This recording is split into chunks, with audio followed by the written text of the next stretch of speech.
আর উঠিয়েন না ভাই। দর্শক কিন্তু নীরব, পক্ষে বিপক্ষে আওয়াজ থাকতে হবে, তবেই জমবে।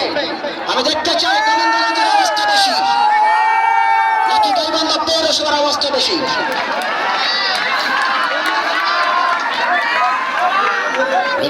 বল পেয়েছেন রিজু, ছোট্ট বাচ্চার সাথে খেলোয়াড় মধ্যমাঠ থেকে মুন্না, মুন্না থেকে সাথে খেলোয়াড় আবু সাইদ, বাংলাদেশ পুলিশ টিমের খেলোয়াড় জাতীয় দলের তারকা।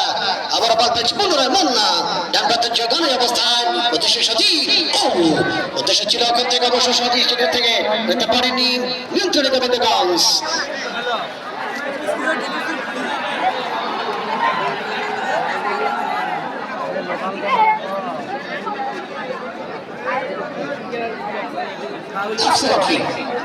আজকের রবিউল ইসলাম একটা বিষয় আপনি খেয়াল করবেন, আজকের এই যে ফাইনাল খেলা শ্রেষ্ঠত্ব লড়াই, এবং আমি মনে করি যোগ্য দল হিসেবে দুটি দল আজকের এই ফাইনালে খেলছেন।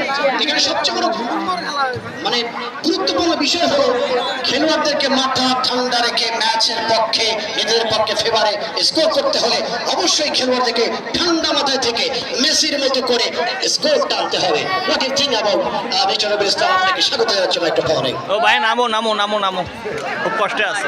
অফকোর্স রিয়েলি বলেছেন, রেগে গেলেন তো হেরে গেলেন, এর কথা রয়েছে। রাগ করা যাবে না, কুল 100% কুল, ঠান্ডা মস্তিষ্ক।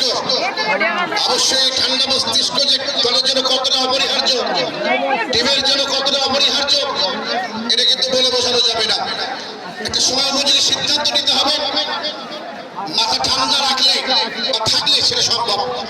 অবশ্যই এই ধরনের স্নায়ুযুদ্ধ, এই ধরনের এক্সাইটিং গেম অবশ্যই মোমেন্টাম কিছু কিছু সময় হারিয়ে যায় বা কামব্যাক করতে হবে।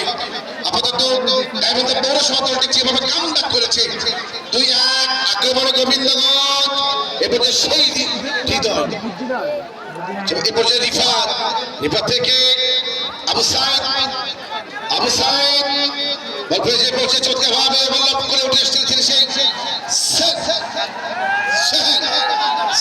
পর্যায়ে আমাদের সেনাপতি মিজান বাপ্পে চমকপ্রদ দায়িত্ব ও দেখতে পাচ্ছি তার মধ্যে প্রচুর দর্শক। এটা স্মরণীয় একটা বিষয়। আপনি বলেছেন কেউ ছাদে কেউ ডালে, আমি নিঃসন্দেহে বলতে পারি যারা ছাদে উঠেছে নাকি কিনারায় দাঁড়িয়েছে, যারা গাছের ডালে থেকে পাখির মতো যারা লটকে উঠেছে, সবকিছু উঠতে বসে জীবন, এই জীবনের প্রতি আপনাদের মূল্যবান জীবনটার প্রতি আপনাদের অবশ্যই